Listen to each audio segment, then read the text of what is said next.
Gupkar declaration का ताल्लुक है ये जितना मुझे याद है 3 अगस्त को किया गया था कि हम 370 को प्रोटेक्ट करेंगे।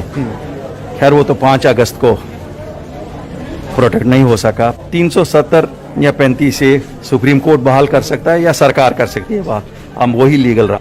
लोगों की चाहत है जम्मू कश्मीर के में कि बहाल हो जाए स्टेटहुड, लोगों की चाहत है कि 370 हमें बहाल हो, ये तो लोगों की चाहत है, लेकिन कर कोर्ट ही सकता है, हम में से कोई और नहीं कर सकता। देखिए जो भी नया आएगा हमें सबसे एक्सपेक्टेशन है, क्यों, हम 2 उजड़े हुए लोग हैं। आप देख रहे हैं हमारी पहचान ही खत्म की गई है। आप मुझे बेनाम आदमी को किस नाम से बुलाओगे कि इमीडिएट इलेक्शन करो, और लोग जिसको चुनेंगे वो लोगों के मसले हल करेगा। कम से कम वो शीशे के महल में बैठ के ये तो नहीं करेगा कि जो लोगों के हित में है, जो इंजीनियर्स के हित में है, किसी के हित में था, चल वैसे फैसले करेगा। यहाँ हल ही इलेक्शन है, और एक डेमोक्रेटिकली इलेक्टेड गवर्नमेंट जो भी होगी, जिसकी भी होगी, वो इससे बहुत अच्छी होगी जो इस वक्त है।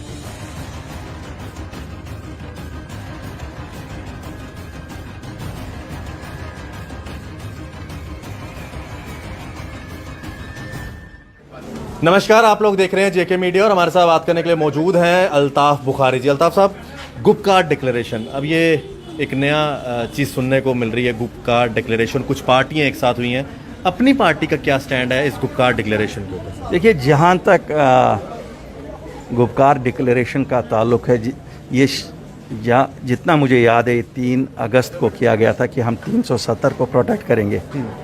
खैर वो तो 5 अगस्त को प्रोटेक्ट नहीं हो सका। 5 अगस्त 2019 को 370 उठा, और मुझे लगता है इस रियासत के सभी लोगों को उसका दुख है, हमें भी दुख है, बहुत दुख है। ये कोई नहीं कह सकता इस रियासत में कि हमें दुख नहीं है कि 370 क्यों हटा। सभी पार्टियां कोर्ट में गई हैं, हम तो कोर्ट उस वक़्त गठन भी नहीं हुआ था, लेकिन हमारे एक मेंबर ने भी वहाँ पिटीशन की थी। अभी हमने जो पहली मीटिंग अपने इनकी टीम की थी, उसमें हमने डिसाइड किया कि हम एप्लीकेशन दे देंगे कि जल्दी लिस्टिंग हो सुप्रीम कोर्ट में, और अब 370 या 35 से सुप्रीम कोर्ट बहाल कर सकता है या सरकार कर सकती है बात, हम वही लीगल रास्ता है, हम भी फॉलो कर रहे हैं। तो गुपकार डिक्लेरेशन मतलब आपको लगता है कि उसके ज़रिए कुछ जो पार्टियां मुझे ये बिल्कुल पाकिस्तान भी सुनिए, मैं उसमें इसलिए बात ज़्यादा नहीं करना चाहता हूँ क्योंकि हम उस वक़्त थे नहीं, अपनी पार्टी वजूद में नहीं थी, तो इसलिए हम वो नहीं कहेंगे कि वो क्या कर। हमें ये पता है आम खाने से गर्ज है, पेड़ गिरने से नहीं। लोगों की चाहत है जम्मू कश्मीर के में कि बहाल हो जाए स्टेटहुड, लोगों की चाहत है कि 370 हमें बहाल हो, ये तो लोगों की चाहत है, लेकिन कर कोर्ट ही सकता है, हम में से कोई और नहीं कर सकता, या पार्लियामेंट कर सकती। पार्लियामेंट ने हटाया, आज ही आपने देखा उमर साहब का बयान है कि जिस सरकार ने उठाया वो कहाँ बहाल करेंगे, तो कोर्ट ही कर सकता है, सबसे बड़ी कोर्ट है। हम भी वहाँ दोहार लगाएंगे कि जल्दी कर लीजिए, और अल्लाह करे वही फैसला हो जो लोग चाहते हो, लेकिन हमें मंजूर वही फैसला होगा जो लोग कोर्ट करेगा। आम कश्मीरी को आपको लगता है कि गुपकार डिक्लेरेशन से कुछ फ़र्क पड़ेगा? जो मुझे तो ये है कि इस वक्त लोगों को कोविड ने कंबर तोड़ दी है, इस वक्त लोगों की प्रायोरिटी है इकोनॉमिक्स, उनकी इस वक्त लोगों की प्रायोरिटी है कि उनके बच्चों की नौकरियां तहफ़्फ़ुज़ रहे, ज़मीनों का तहफ़्फ़ुज़ रहे। इस वक्त लोगों की प्रायोरिटी है कि स्टेटहुड वापस मिले, क्योंकि हमारी पहचान छीनी गई है।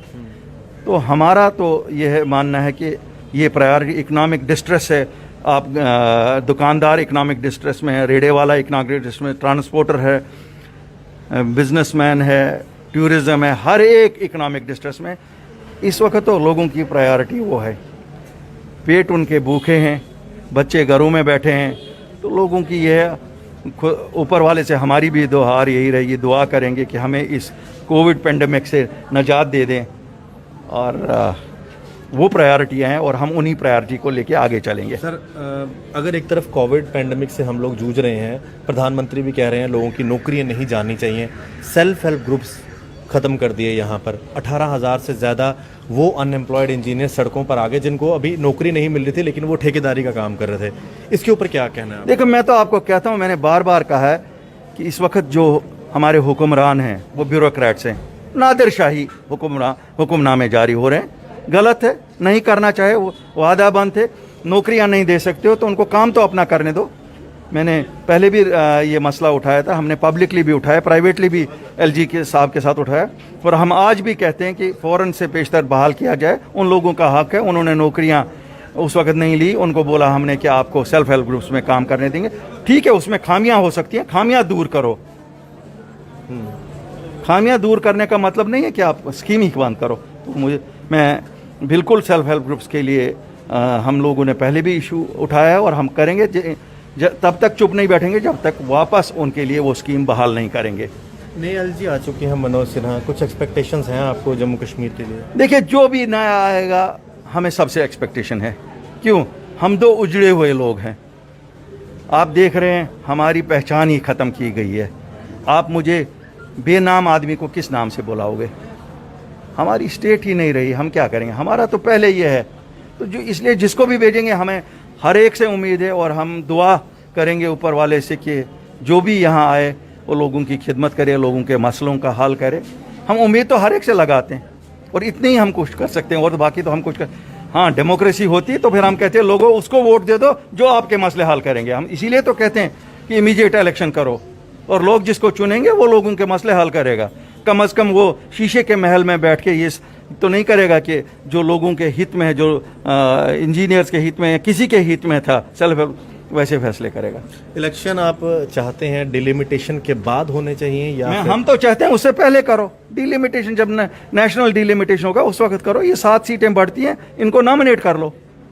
क्यों? यहाँ हल ही इलेक्शन है, और एक डेमोक्रेटिकली इलेक्टेड गवर्नमेंट जो भी होगी, जिसकी भी होगी, वो इससे बहुत अच्छी होगी जो इस वक्त है। शुक्रिया बात करने के लिए। अल्ताफ बुखारी जी बात कर रहे थे, और इलेक्शन की बात की है कि जल्द से जल्द इलेक्शन होने चाहिए, डिलिमिटेशन जब होता रहे। हाँ, गुपकार डिक्लेरेशन के ऊपर इन्होंने बड़ी बात की है कि 35 और 370 को चैलेंज करने के लिए उन्होंने कहा कि सुप्रीम कोर्ट का सहारा लेना चाहिए, ना कि गुपकार डिक्लेरेशन का। आशीष कोहली, जेके मीडिया के लिए, कैमरामैन अशोक चोत्रा जी के साथ, जय हिंद।